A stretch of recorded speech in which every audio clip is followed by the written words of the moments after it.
yang lain ada report yang mau dibahas?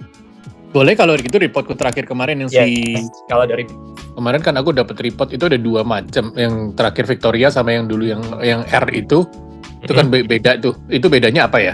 Kalau yang R kemarin reportnya pakai report manager yang tadi aku contohin ke Mas Emir. Yes. Jadi untuk melihat secara managerial function-nya orang ini soft skill-nya gimana. Oke. Ya. Kalau report yang ini adalah report yang sifatnya default.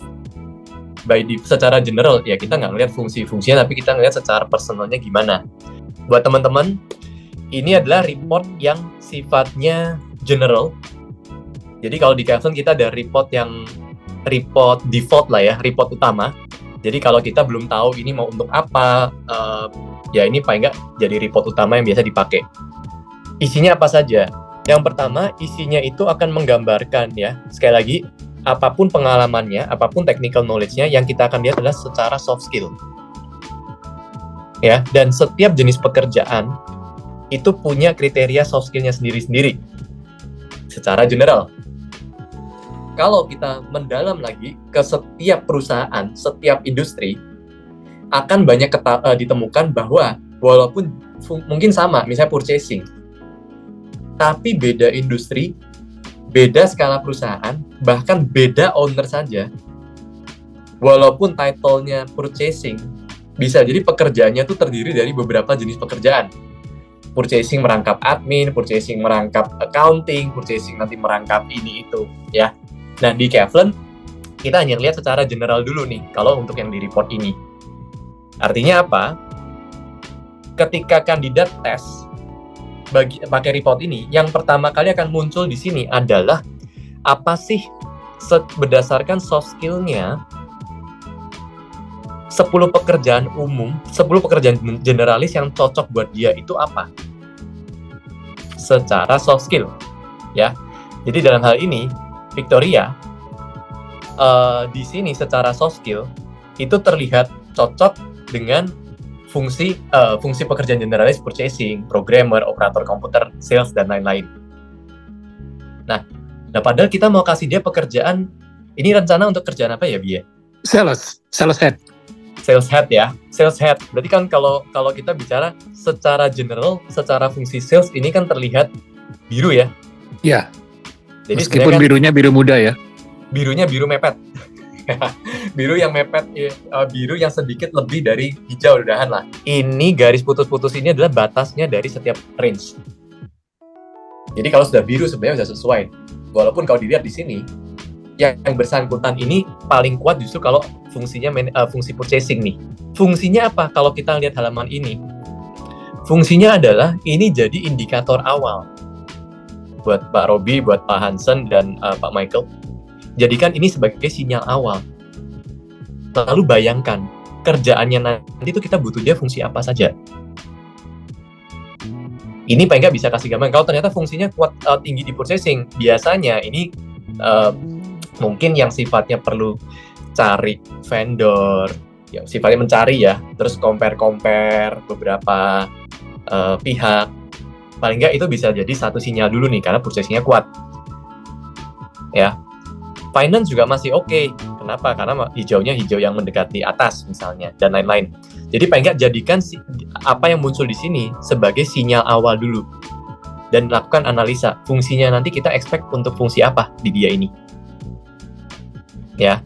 Lalu, kalau yang di bagian bawah, ini untuk melihat secara soft skill-nya dia saat ini, itu tuh sudah punya potensi untuk sampai level mana. Baru nanti dilihat pengalamannya mendukung nggak. Kalau secara soft skill sudah sampai ke sini, sampai manajer juga sesuai gini ya. Tapi pengalamannya belum, ya jangan dulu. Karena soft skill dan technical skill dan pengalaman itu idealnya beriringan jalannya. Jangan hanya melihat satu hal, kita langsung menyimpulkan untuk semuanya. Tapi paling nggak kita tahu, kalau misalnya pengalamannya kurang, dan dia punya kapasitas manajernya yang sesuai seperti ini, dengan nurturing yang tepat, ya ini lebih cepat dipoles. Ibaratnya kayak report ini tuh untuk mendetek bibit mana yang bibit yang bagus, bibit yang kuat. Tapi bibitnya kuat, tidak ditreatment dengan tepat, ya sayang. Ya, gambarannya gitu dulu. Karena kan yang kita mau lihat dengan tesnya Kevlin adalah orang ini soft skill-nya gimana, atau attitude-nya gimana, fit nggak dengan yang kita mau cari. Apakah eksis saat ini dia di posisinya sebagai tim yang sudah ada di company kita, atau kita mau cari kandidat baru. Nah, yang akan tidak tepat adalah kalau kita benar-benar pengen cari yang kandidat perfect. Akan sulit. Bisa-bisa nggak hire Ibu, nggak dapat orang. Jadi, dengan ada hasil assessment ini, setidaknya kita tahu apa yang kita bisa expect, apa yang jangan kita expect. Dan juga, jangan lupa saat kita interview kandidat, seringkali ya karena namanya kandidat ya, mereka kan pingin di-hire. Bisa jadi ya saat interview ya berusaha untuk meng-convince yang interview. Ya nggak salah sih, cuman dengan di-assess, paling nggak yang interview nantinya punya backup data tentang nature-nya orang ini gimana. Baru nanti dilakukan analisa lebih dalam, ya. Nah, lalu di report ini, halaman berikutnya tuh akan membahas tentang kompetensi dasar dari yang bersangkutan. Semakin kanan kadarnya, artinya kompetensi ini atau sikap ini akan semakin kuat. Semakin ke kiri, semakin lemah. Dan prinsipnya adalah kita jangan punya mindset kita cari orang-orang yang hasilnya the best.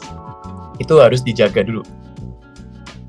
Karena kalau nyari kandidat yang hasilnya the best, berarti kita mau nyarinya semuanya biru. Masalahnya, kalau role-nya nggak tepat dengan sikap itu, birunya ini akan jadi masalah juga. Ya, jadi sebelum kita expect something, lihat dulu hasilnya, realitanya gimana. Seperti contoh yang di kandidatnya Pak Robi ini, tekadnya, ketenangan tertekannya, dorongan bersaingnya, dan analitisnya sekuat ini. Kalau kerjaannya memang butuh kerjaan yang ngototan, nggak gampang ganti prioritas, ya ini kuat banget. Kenapa? Karena tekadnya aja sekuat ini nih. Tapi, kalau misalnya dia ditempatkan di peran yang memang banyak menghadapi situasi yang sangat dinamis banget, yang mengharuskan dia untuk lebih fleksibel dalam setting priority, tekad yang sekuat ini bisa jadi masalah, Bro Robi. Jadi, ketahui dulu, ya. Jadi kalau misalnya memang, situasinya tepat kok, memang kita butuh dia yang memang sangat ngototan banget, insisting banget. Oh ya udah, paling nggak poin 1 masih relevan, ya. Cuman jangan kaget juga, orangnya nggak segampang itu ganti prioritas. Jadi ketika misalnya kita butuh dia untuk change priority, jangan kaget kalau ada resistance. Nah, itu yang kita harus ekspektasinya dikontrol. Jangan kita berharap, kok jadi orang nggak bisa fleksibel sih, kok ngototan banget. Loh ya, hasilnya kan udah bilang begini. Gitu, ya. Dan hasil ini tidak akan selalu sama terus. Kenapa? Karena orang bisa berubah. Karena ya, kalau ada perubahan mindset, perubahan situasi yang dihadapi di dunia kerja, ataupun ada faktor personal yang sangat traumatik, itu bisa merubah mindset, merubah cara berpikir, dan itu akan merubah hasil juga. Jadi jangan pernah punya pikiran, kalau dia sudah tes sekarang, selamanya hasilnya akan menggambarkan ini. Tidak. Orang kan bisa berkembang terus dan bisa berubah. Jadi kalau mau mempromosikan seseorang, ada baiknya kita capture kondisi terakhirnya gimana. Karena kalau yang kita mau promosikan tapi kita pegang hasil tesnya dia yang tahun lalu, nah perubahan-perubahan itu kita nggak akan bisa capture. Bisa jadi ya lebih cocok dengan yang kita butuhkan. Tapi kalau ternyata ada perubahan mindset yang menyebabkan dia akhirnya nggak seperti yang kita harapkan dan berubah dari hasil yang lalu, ya kan sayang gitu. Mungkin ada yang mau coba follow-up questions. Tadi pertanyaannya apa yang bisa di-expect dari orang ini, mungkin kasih project-project yang tekanannya tinggi. Yes. Ya. Salah satunya tuh bisa. Kenapa? Karena, saat melihat report Kevlin, itu semua kombinasi yang muncul itu perlu dipertimbangkan ya. Jadi kita akan kurang tepat kalau melihat satu aspek kita langsung menyimpulkan. Tidak, karena itu akan saling berhubungan dengan sikap lain yang muncul di halaman berikutnya. Tapi tadi untuk menjawab Pak Robi, ya kalau kerjaannya juga memang sangat dynamic, misalnya high pressure, orang dengan ketenangan tertekan setinggi ini, kalau ada masalah juga nggak akan kelihatan panik. Chill aja, tenang. Oh relax, pasti ada solusi kok. Sisi positifnya, itu kan nular ya. Rasa panik itu nular, dan rasa tenang juga nular. Nah, ketenangan tertekan yang sekuat ini, itu bisa bikin kesan ke timnya bahwa ya everything is under control. Atau apa enggak, bisa lah terhandle, ngapain? Worry, tenang dulu, relax. Nggak usah panik. Cuman, untuk Bro Robi dan juga buat teman-teman lain yang nantinya punya kandidat yang ketenangan tertekannya juga kuat sekali, hemat tenaga, nggak usah marah-marah. Karena nature-nya masuk kiri keluar kanan. Ada pertanyaan di chat, Pak Daniel, tipe kandidat seperti apa? Seperti report mungkin akan lebih cocok pada pekerjaan yang bersifat long term, project type, recurring, technical type, troubleshooting. Oke, mungkin nanti saya butuh Pak Daniel coba kasih point of view-nya. Kok menurut Pak Daniel bisa ada perspektif ini? Ya, sekali lagi nggak ada benar salah, karena semua bisa memberikan analisa berdasarkan background, pengalaman, dan background industri yang saat ini dihadapin. Ya, jadi penting buat Pak Robi dan tim kalau yang punya hasilnya yang memang banyak sikap-sikap yang hijau, untuk mencari tahu triggernya orang ini apa, untuk bisa konsisten, untuk misalnya konsisten berterus terang, atau konsisten untuk loyal, atau konsisten untuk bersaing itu apa. Kalau kebanyakan hijau, ya orangnya tipe yang akan ya wait and see, lihat-lihat dulu konteksnya gimana. Teman-teman juga mulai lakukan analisa. Kalau misalnya ternyata di tempat Bapak Ibu punya kandidat seperti ini, kira-kira apa yang akan Bapak Ibu lakukan? Boleh ya Pak Daniel, coba share tadi yang Bapak sampaikan pendapatnya. Dari Bapak punya perspektif itu karena ngelihat bagian apa nih Pak Daniel? Itu mungkin bisa jadi insight buat teman-teman yang lain. Selamat siang rekan-rekan ya. Ya. Kalau saya memperhatikan reporting ini, dan kita hanya berdasar pada reporting ini saja ya, tidak melihat faktor lain in correlatednya. Di sini yang bisa kita ambil nilai adalah kandidat ini secara tekad dia kuat banget, tenang, dorongan bersaingnya tinggi, kemudian analitik thinkingnya juga tinggi nih. Tipe pekerjaan yang membutuhkan hal-hal seperti ini biasanya itu pada pekerjaan yang sifatnya long term. Kalau dia pekerjaan sifatnya short term, dalam arti ketika dia start, kemudian peak, kemudian slope-nya lagi itu pada waktu yang pendek, kita tidak butuh orang yang punya tekad kuat untuk menyelesaikan. Kita hanya perlu orang yang bisa bekerja dengan efisien, optimal, dan cepat. Sedangkan orang yang punya tekad kuat untuk menyelesaikan sesuatu, ini orangnya juga udah gampang bosen pasti.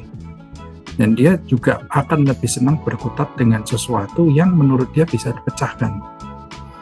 Balik lagi, karena dia kemandirian dalam berpikir walaupun tidak sekuat faktor lain.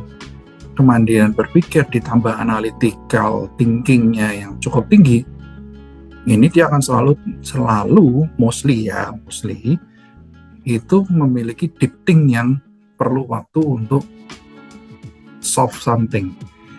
Nah, satu hal yang mungkin tidak terlihat itu adalah pada loyalitas pada pekerjaan. Walaupun dia belum sampai nilainya tinggi, tapi ini menggambarkan orang yang sangat jarang untuk melepas sesuatu kalau hal itu belum selesai. Nah, tipe-tipe pekerjaan yang ada di sini kita tidak mengklasifikasikan pada jenis, tapi saya mengklasifikasikan pada subsektor. Contoh, apabila ada rekan-rekan di sini dari manufaktur, boleh dicek ya dari orang-orang di manufaktur. Rata-rata ini akan memiliki tipe yang seperti ini, terutama pada orang-orang produksi. Nah, tipe pekerjaan recurring terus nih. Dan orang-orang engineer itu biasanya memiliki tipe yang seperti ini. Bisa dibilang geek freak ya, kalau mungkin bahasa simpelnya ya. Geek freak ini orang-orang yang punya kemauan untuk menyelesaikan sesuatu itu end to the root. Jadi bukan cuma on the surface-nya seperti apa, tapi mereka mau root cause-nya itu terselesaikan. Kalau kita mau melihat pada satu profesi yang secara signifikan bisa terlihat kasat mata itu pada kedokteran. Mohon maaf, tidak mendiskreditkan kedokteran. Namun di sini banyak sekali dari tim dokter yang bisa kita lihat kasat mata, mana yang mau menyembuhkan pasien, mana yang mau sekedar bekerja. Itulah kenapa saya menyampaikan tadi bahwa orang-orang seperti ini terlibat di proyek ini. Kalau ketemu orang seperti ini, jujur ngomong ya, kandidat nih, saya ketemu miracle nih, luar biasa nih kalau saya ketemu begini nih. Pertanyaan tinggal balik ke saya, bagaimana SR meretain manusia seperti ini? Karena satu unik, dua sensitif, tiga seperti tadi disampaikan Pak C, itu kita harus percaya pada kemampuan dia untuk mengambil keputusan. Nah, kemudian dari sisi kita adalah bagaimana membuat environment itu menerima kondisi-kondisi tersebut. Kalau saya sih begitu, silakan Pak C. Thank you. Oke, saya penasaran. Pak, background-nya apa nih Pak? kok bisa membaca beberapa kaitan ya? Saya SR yang berangkat dari teknik Pak C. Thank you Pak, thank you thank untuk you. sharing pendapatnya ya. Oke, aku coba tanggepin sedikit ya teman-teman. Tadi yang pertama, cara Pak Daniel dalam mengkaitkan itu basic yang memang perlu ada teman-teman. Jadi kita perlu melihat orangnya berdasarkan kombinasi sikap yang muncul dan kaitkan dengan fungsi atau industri kita sendiri. Karena kalau hasilnya seperti ini dikaitkan dengan industri yang misalnya kayak tadi ya, butuhnya yang sangat dynamic banget. Bisa jadi yang bersangkutan ini agak sedikit kesulitan. Kenapa? Karena dia ini ngototnya sangat tinggi. Butuh alasan yang sangat-sangat valid untuk bisa bikin dia untuk oke, saya harus drop priority ini, saya harus switch. Tergantung konteksnya. Ya. Nah, lalu kalau tentang masalah bosenan atau enggak, itu nanti kita harus lihat kombinasi yang lain. Karena ada orang yang tekadnya kuat, tapi konsentrasinya rendah, gampang ke distract. Ada orang yang tekadnya sekuat ini, tapi suka dengan rutinitas. Ada juga yang tekadnya sekuat ini, nggak suka dengan rutinitas. Ada. Nah, kombinasinya bagaimana? Dari situ baru kita bisa atur strategi. HR-nya gimana nih? Atau memberitahukan ke usernya gimana nih cara ngatur role-nya. Ya. Nah, sekilas saja kita coba lihat kombinasi lain yang muncul apa lagi. Ya. Ternyata ada yang kuat adalah berhati-hati, komunikasi, adaptif, dan berinteraksi. Yang lemah adalah rasa adil, keberanian bertindak, ketaatan pada aturan, dan integrity. Pak C, kalau boleh tahu Pak C, ya, itu cara membaca kompetensi yang merah itu sebenarnya gimana ya Pak C? Membaca kompetensi yang perlu ini ya, merah ini ya? Iya, itu cara membacanya sebenarnya gimana Pak C? Oke, thank you.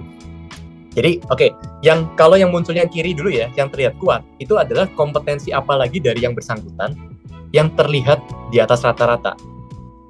Kalau yang orange ini, yang di bawah, beberapa kompetensi yang perlu diingatkan, ini berarti yang lemah.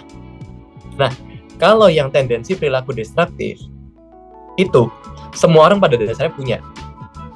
Hanya kadarnya kan beda-beda. Kalau misalnya masih dalam kadar normal, ini 5-5-nya tidak nyala.